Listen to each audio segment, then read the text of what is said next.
शास्त्रों में इन लोगों के पैर छूना माना जाता है पाप। जाने इससे जुड़े नियम। हिंदू धर्म में पैर छूने की परंपरा बहुत पुरानी है। यह दूसरों के प्रति आदर और श्रद्धा व्यक्त करने का एक तरीका है। भक्ति और समर्पण की भावना से लोग चरणों को स्पर्श करके आशीर्वाद लेते हैं।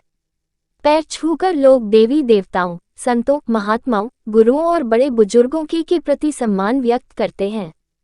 भारतीय धर्म, संस्कृति और परंपरा में संतों और बड़े बुजुर्गों के पैर छूने की परंपरा सदियों से चली आ रही है।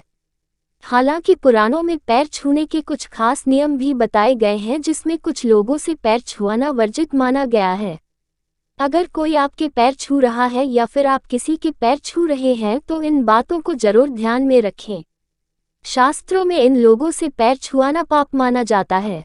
शास्त्रों के अनुसार किसी भी व्यक्ति को कुंवारी कन्याओं से पैर नहीं छुआने चाहिए। अगर कोई कुंवारी कन्या आपके पैर छुए तो उसे रोक दे, वरना आपको पाप लगेगा। छोटी बच्चियों को माता रानी का रूप माना जाता है। बदले में आपको छोटी बच्चियों और कन्याओं के पैर छूकर उनका आशीर्वाद लेना चाहिए। बहू बेटियां, किसी भी पिता को अपनी बेटियों से पैर नहीं छुआना चाहिए। बेटियों को भी चाहिए कि वह अपने पिता के पैर नहीं छुए, क्योंकि इससे पिता को पाप लगता है। बेटियों को देवी का रूप माना जाता है, इसलिए उनसे चरण छुआना अच्छा नहीं माना जाता है। वहीं सास ससुर को भी अपनी बहुओं से पैर नहीं छुआना चाहिए, क्योंकि बहुएं घर की लक्ष्मी मानी जाती हैं। मंदिर में बड़े बुजुर्ग के पैर। अगर आपको मंदिर में कोई बड़ा बुजुर्ग या सम्मानीय व्यक्ति मिलता है तो वहां पर उनके पैर न छुएं।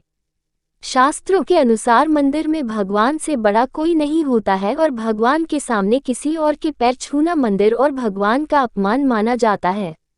मंदिर या घर में पूजा कर रहे व्यक्ति के पैर छूना उचित नहीं माना जाता है। इससे दोनों को ही पाप लगता है। सोते हुए व्यक्ति के पैर छूना।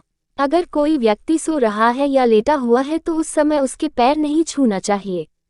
माना जाता है कि लेटे हुए व्यक्ति का पैर छूने से उस व्यक्ति की उम्र घटती है।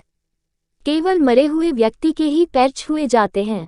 शमशान से लौटे व्यक्ति के पैर छूना।